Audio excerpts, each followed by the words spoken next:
on in, sit back and relax. You're listening to the Wealth Tech Today podcast. I'm your host, Craig Iskowitz, founder of Ezra Group Consulting. And this podcast features interviews, news, and analysis on the trends and best practices all around wealth management technology. My guests for this episode were Gokul Ramanathan and Fernando San Martin from the Hazel product team. We spoke about Hazel's origin and their strategic rationale. We covered the new tax management, tax planning functionality that they released, took the industry by storm, as well as a little bit about their technical pipeline. We covered advisor adoption and the impact of AI, and then they gave us a little in-depth, a little peek into their product roadmap. But before we get into the interview, let me do a quick Ezra Group plug. Building wealth tech software is difficult. But for most firms, the real challenge isn't product development, it's figuring out how to actually sell into the wealth management industry. Ezra Group can help wealth tech firms accelerate that process.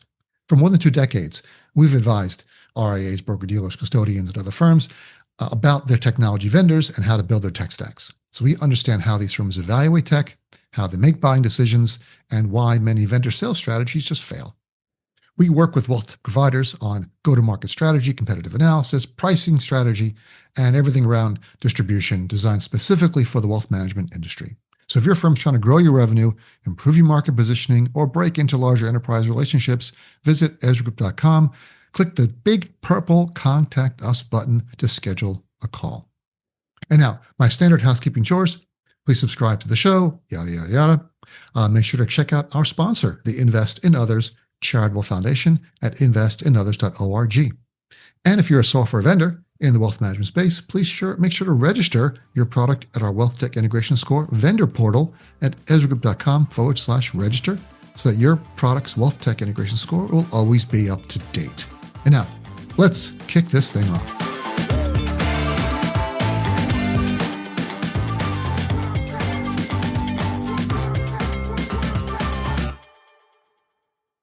All right. I'm excited to introduce our next guests. We have a two-parter, 2 guests for this podcast. First is Gokul Ramanathan, Group Product Manager for Altruist and the Hazel team at Altruist. Gokul, say hi. Hey, thank you for having us here. That's Gokul for you, those of you listening on the podcast. And second guest is Fernando San Martin, Senior Product Manager, also Hazel team at Altruist. Say hello, Fernando. Hey, everybody. Excited to be here today with you all. You have a good deep voice for podcasting, Fernando. You're a perfect fit. Thank you. So we are here to have this discussion about Hazel product, which has really taken the business and our space by storm. A lot of news has come out, a lot of market movements. So there's so much to talk about. But before we do that, just for anybody who maybe has been living under a rock the past 6 months, can Gokul or Fernando, can you give us a 30-second elevator pitch for Hazel? I'm happy to take that on. Yeah, Craig. So Hazel is the AI assistant for financial advisors and wealth managers, primarily in the US. We have a plethora of features within our product, and we are working under the Altruist brand, currently serving a few thousand advisors, a few thousand firms across the country on different workflows from tax analysis to note-taking.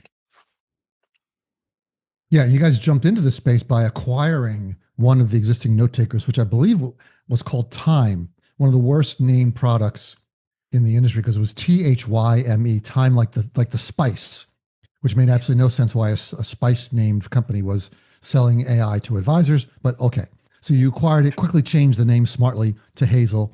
Great move. But let's just set the scene for our listeners. Well, I'm sure they all know Altruist.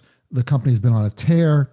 A self-clearing brokerage, a custodian, nearly 6,000 advisors, and now this AI, kind of pivoting into an AI company now, and all the news about Altruist is AI related. So where does Hazel fit into the overall story when they're telling what Altruist actually is?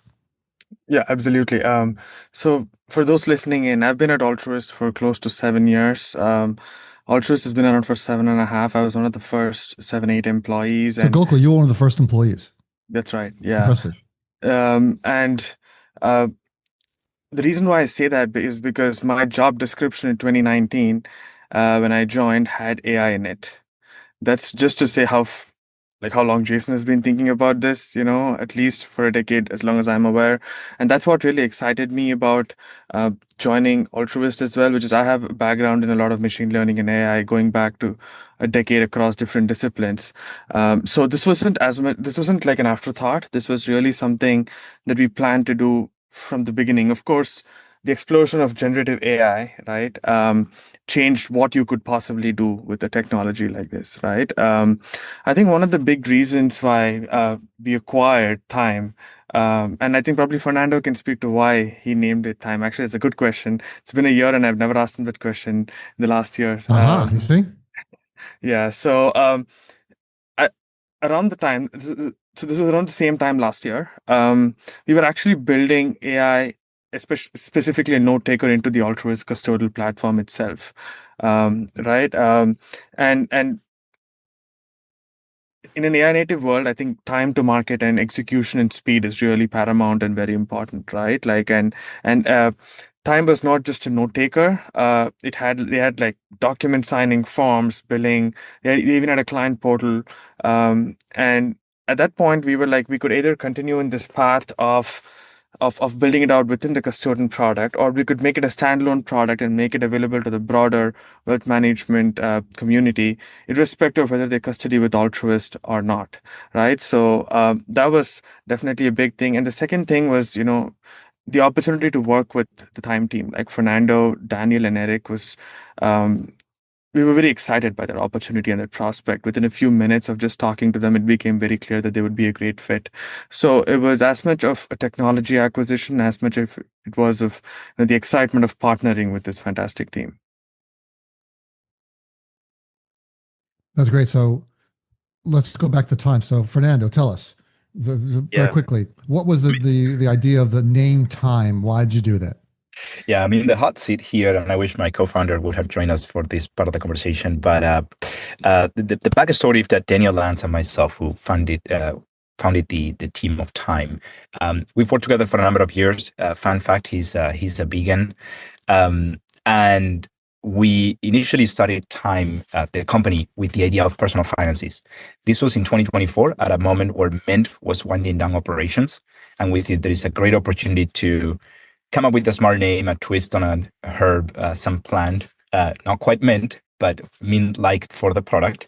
And there was also a great play on words we thought at the time, no pun intended, but time is money. That was that idea. We think Can't say time is money, Fernando, then say no pun intended. Come on. Indeed. Yeah, I think it was accentuated by, again, my co-founder having a preference for vegetables as his main source of energy and food. All right, enough of that. That's right. So that's all in the past now. Now there's no more time. It's gone. The interesting thing is the word time is what a lot of note takers get wrong as well. They constantly they call it TIME as opposed to the THY. Yes, that's right. That's correct. Yeah. We'll see how my note taker handles it. I'm sure it won't do it right either. So let's just talk about so we talked about build versus buy, and you mentioned the acquisition in order to get faster time to market. Now, I personally think that every custodian needs to be building their own note taker. I think just Altruist is just the first one. I would suggest for Pershing, Fidelity, and Schwab, they should also build their own note takers, just because you don't want to be disintermediated. And the note takers are really becoming the gatekeepers. And I've said this before, that they're becoming the entire interface to the client. So why wouldn't you want to own that as well? And plus be able to integrate it more tightly with custodial data that only you could do. Would you agree to that? I would agree with that. I think at this stage, it's become essential, right? Like having a note taker, I think the benefits are very clear, no matter the product you choose. And I think it makes a lot of sense to integrate this foundational capability with the ultimate system of record, right? Like, so I would argue, yes, or I would agree with you that I think custodial platforms, especially, and even non-custodial platforms, should probably integrate such a foundational tool into their ecosystem or product. And one benefit I see with Hazel being operated and integrated tightly with Altruist's custodial platform is that you're able to query the actual ledger of record, not just a transcript of what the client said their ledger or their data is, right? So you've got that huge advantage, although you're positioning yourself as custodian agnostic. But if the whole competitive moat is the Altruist data layer, what exactly does the advisor at a non-Altruist firm get? I'm maybe happy. Go ahead, Gokul. No, go for it. Yeah. I'm happy to take on this one. So we definitely think of the custodial layer as the ultimate source of truth for this, for this industry. Very often we encounter CRM data being stale or not even present in many cases, and the custodial data is up to date for sure because we report taxes on that information. Though we see that as a differentiator, as you pointed out, you don't need to be an Altruist custodial user to benefit from Hazel. And Hazel can deliver tons of value to you, even if you don't custody with Altruist. A recent example of this is our recently launched tax mode, where we empower Hazel to analyze tax documents, tax returns, W-2 pay stubs, and put together for you some graphics and some information on where is your taxes, what are your the amount you pay in taxes going, and how to minimize that tax liability. So I would say one is not at odds with the other. You can custody with someone else and still benefit from Hazel. And if you custody with Altruist, then even better. Hazel is more powerful in your hands. The last point I'll make here is that if you look at the Kitsch's map of technology, I think we've all seen it. There are hundreds of solutions in that map. It's a very fragmented industry when it comes to software. And the hope of Hazel here is to consolidate that stack. We think that map is going to look radically different, much simpler in the next few years, hopefully in the next few months, actually. And just so you guys know me, I work on that map with Michael Katzis, right? So we do that together. We've been doing it for over 7 years. So yeah, Thank you for doing very fragmented. Yeah. Well, thank you for doing that. You're welcome. I like getting a little kudos here, a little pat on my back. So I don't think there's been a week that's gone by where I've not looked at that map, So thank you. Yeah. Everyone does, and it's changed a lot. Michael and I fight every week about what we should be doing and what categories we should have. And my current beef, my current thing I'm really on about is consolidating, merging the client meeting support and the AI assistance category. Right now, all the AI note takers are in the client meeting support category, but then all the AI assistants, really, they all do note taking as well. And all the AI note takers are becoming AI assistants. So I think there's really should be one category, but Michael and I have to agree, and we haven't agreed yet. So right now, there's still two separate categories. But let's talk about tax planning. Right. So you guys announced tax planning a month or two ago, and it kind of rattled the market. I think there was more of traders were just looking for a reason to sell, and they used your news. But sure, let's talk about a little bit more under the hood about this, your tax planning capability. So when an advisor uploads a 1040 and asks Hazel to build a tax plan, I want to understand if you can walk me through what's the actual technical pipeline. Don't do the marketing speak version, but what's actually going on behind the scenes. Yeah, I think I've co-authored some of these pipelines, so happy to chime in. The first thing that happens when you upload documents to tax planning is that we use a state-of-the-art technology to parse those documents. We can talk more about the technology we use to do the actual parsing, but the summary of it is that we've benchmarked on many of these documents, 1040s, 540s for California, certainly W-2s, 1099s. And we know exactly what good parsing looks like. Now, we use that technology to extract the information. We match it to the right household in our systems of record. So we look up emails that you've exchanged with that person, notes, tasks, emails, really anything that would bring context to the analysis that we are about to perform. We fill all of that into our proprietary engine that researches all of the sources necessary to come up to a conclusion on that analysis. All of the mathematical operations that need to be performed are pushed to another engine that does that math. We can talk about more about that in a minute. And then we present you an interactive artifact on the right, an interactive dashboard on the right side panel of the screen, a place that you can interact against, ask questions, and easily go through, maybe in front of a customer, maybe in front of a client, or maybe through an email or a Loom video that you want to record. You can do all of that with Hazel.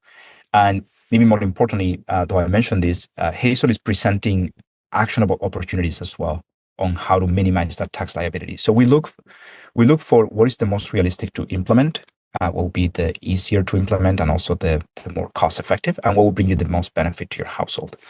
All of that is happening when you're interacting with the tax planning mode in Hazel. Cool. When we're talking about this interactive tax plan, and what you've built so far, are you measuring these actionable opportunities? Is there any way to determine which ones are better or worse? I mean, do you have any sort of methodology for figuring that out? Or is it, here's what we think is good today, but you really don't know if it's going to provide what benefits it's going to provide? You think it's going to provide a benefit, but do you have that round trip ability to see, yeah, these opportunities did work out, but these didn't? Yeah, indeed we do. So we heavily rely on our users' feedback to tell us what we're missing the mark, right? We actually ran an NPS survey very recently where we ask our users to quantify what is the tax alpha they're finding by using Hazel, and also how much savings in hours of work they're incurring each week. The results are very conclusive. If you, on average, when you run a tax return via Hazel, we're saving north of $6,000 per household. We're finding opportunities to save that household $6,000. We're also in the process saving the advisor 5 hours plus a week. Advisors can also give feedback at the individual chat session level. They have a little mechanism where they can express, again, when Hazel got it right, over 1 million, that's the case, and where Hazel maybe could do a bit better. And then we look at those and incorporate those into what we call our evaluation data set. These are these are samples that we benchmark against constantly as we make changes to the product to make sure that we're getting increasingly better. So legacy document parsing has historically been a nightmare.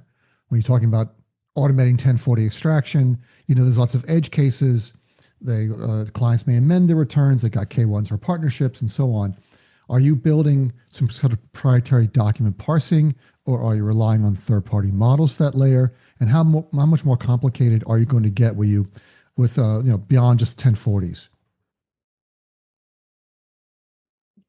Yeah, happy to chime in here. And this is what I've spent a lot of hours and weeks actually working on. I think read every single tax document that's legal in the US through these exercises. We use a combination of vendors and our own proprietary engine. That's really the gist of it. For the low-level OCR parsing, we do use vendors that look at the pixel value data extracted, and then we use our own proprietary engine to build what's called a hierarchical representation of that document. We go by section, light items, we verify the derived calculations. All of that is done on the Hazel side. We not only handle 1040s, we handle definitely state returns, business returns. Even fun fact, I didn't foresee this as a use case, but a lot of these documents are password protected. Hazel obviously cannot guess the password to a document that you upload.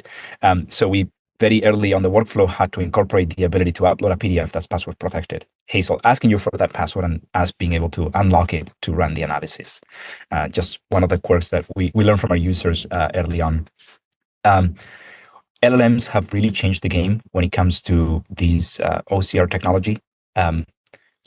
We were able to even make up for small errors in maybe the OCR transcription or, long tail edge cases that were very hard to identify or to fix before are now realistic. And again, having that hierarchical representation of the document allows our engine to then make sense of the data and present those opportunities to you.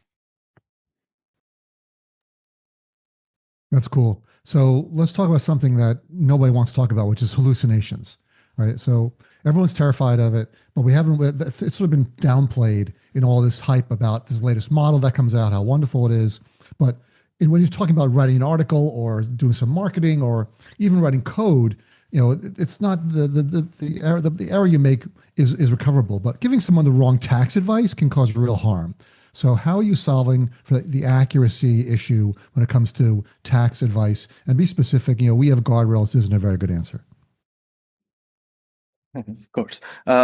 Appreciate that question. So as it's specifically about tax planning, right? I think the first thing to call out is Hazel is not doing math on the fly.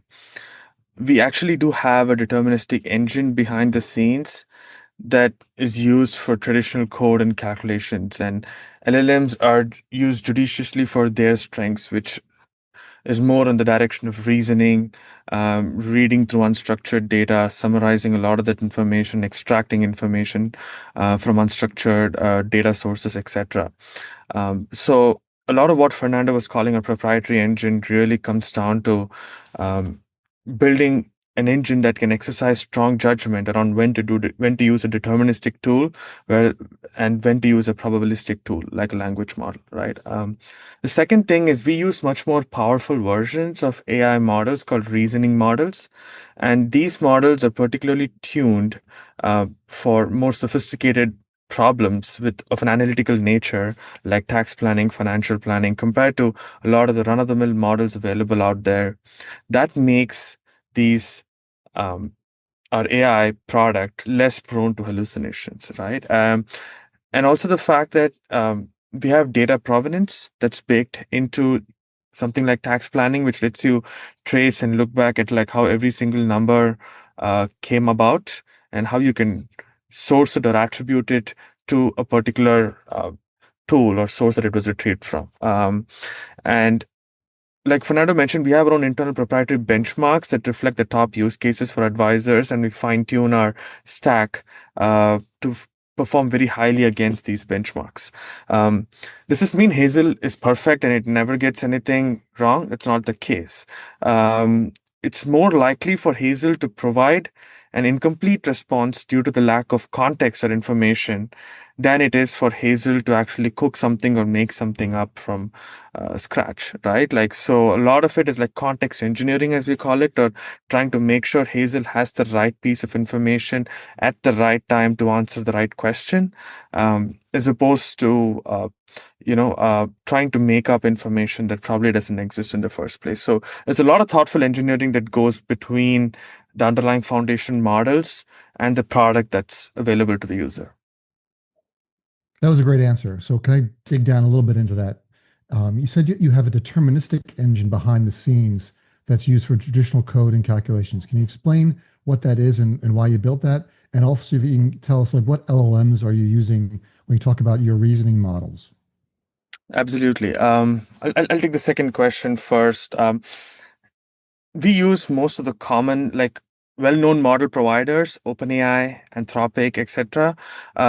They offer multiple grades of models with different tiers of cost, etc.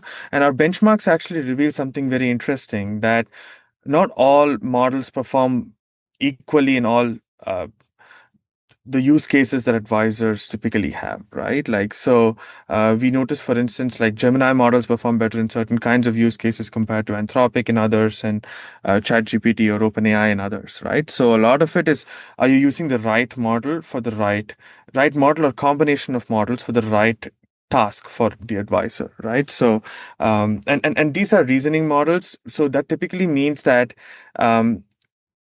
these models take at least a few minutes to come up with a response, right? And they're doing a lot more work behind the scenes. There's a lot more orchestration that goes in behind the scenes. The typical to prepare a tax plan through Hazel, it can generally take at least 3 to 5 minutes, maybe even longer, depending on the sophistication or the complexity of the situation. But that said, it's way more likely to be accurate, more comprehensive, and thoughtful in its response, right? So that's the second part. With regards to deterministic engine, it's a lot similar to a tax engine, right? Like, for instance, if a user wants to run some projections, right, for the future in terms of tax liabilities, or they want to calculate the impact of a Roth conversion, into the future, you need some information, right? Like, to be able to answer a question of that nature, and then you need to calculate some statistics or quantities based on that information, right? So the information retrieval is done with the help of AI, but the calculation is not, right? Like, because calculators have existed for decades and we don't need LLMs to reinvent the wheel there. So it's really important to understand the balance between where we use AI and where we don't. And we have like our pipelines and our infrastructure makes sure like the LLMs are routed in the right places to work with unstructured information, understand context, understand intention, right, and kind of like help with a little bit of the decision making, but actually delegate a lot of the underlying math and the calculations to more deterministic engines that can really take that information, take the inputs, give us outputs that it can then work with. So a lot of that orchestration is kind of like what goes on behind a product like tax planning to make sure it's accurate and reliable. Excellent answer. That was very detailed. Thank you. All right, we're running out of time. I only have, I think, time for one or two questions. I wanted to squeeze this one in about adoption level. So, as a group, we're a consulting firm. We have a whole practice around helping enterprise and wealth management firms get their adoption levels up, get advisors to really use the software. A lot of firms think, well, I bought the software, we're done. We've got it. But if it's not adopted, not trained, not implemented properly, it's a waste of time. So, if the demo can look great, but advisors, are they changing their behavior? That's much more important. So what can you tell us about, from your data, about actual adoption of Hazel? How is it impacting advisor workflows? How are they using it to run live scenarios? Or is it mostly a back office prep tool? That's a great question. So let's see. We were actually just doing this analysis like probably a few days ago, where we were looking at like what are the top use cases in terms of how our users and advisors are using Hazel, right? The first one is, as you would expect it, refining communications, right? Like draft this email to me in this tone of voice, or this LinkedIn post, summarize this particular document, etc. Right? The second use case is tax planning. The third is financial planning, and the fourth is investment analysis, right? So we're already seeing through our data that a lot of our advisors and users are really engaging with the more analytical aspects of the product. And that was really our bet going in terms of building like a more accurate, sophisticated analytical engine, AI engine for financial advisors. What we notice is, for instance, with tax planning, right? Let's take that example. When users upload documents, right, and ask it to run some tax analysis, if it's for a business, some exit planning, Roth conversion, scenario analysis, etc., we see a lot more engagement with Hazel, right? Like just beyond asking it to generate a document, right? We see a lot of advisors, for instance, use presentation mode, right? Like where they have a call. They have their client on a call and they manage to share their screen and use tax planning in presentation mode to really walk their client through the scenario and the circumstance and what's happening. And there are advisors who share Loom videos with their clients, and we see a lot of engagement with asking Hazel to do a lot more analytical work, right? Like that's a very strong sign. And I think Fernando spoke to a lot of the dollar savings that they're getting, right? Like these are explicit dollar savings, around $6,000 per client per year. And if you serve 100 clients or 100 households on average, that chalks up to a few $100,000 in savings on an annual basis, apart from any explicit time savings. So a lot of these numbers come from a recent survey that we ran across our user base to really understand what benefits are they getting, if any, from the product. So we're very excited about this, and we think this is just the beginning in terms of this new paradigm shift around how advisors use AI and integrate with AI. I think a lot of the future agents and the products we roll out are really thinking about like what an AI native or an AI first wealth management practice could look like, right? So that's something we are very excited to enable with Hazel. I always get a little wary when I hear the word AI native. It's one of those marketing buzzwords that everyone's using. Every vendor's now AI native this and AI native that. I don't see anyone who's really AI native in any way, shape, or form. But it's okay. So let's wrap up with, can you talk a little bit about the product roadmap for Hazel for the rest of the year? Anything coming down the pike you can talk about?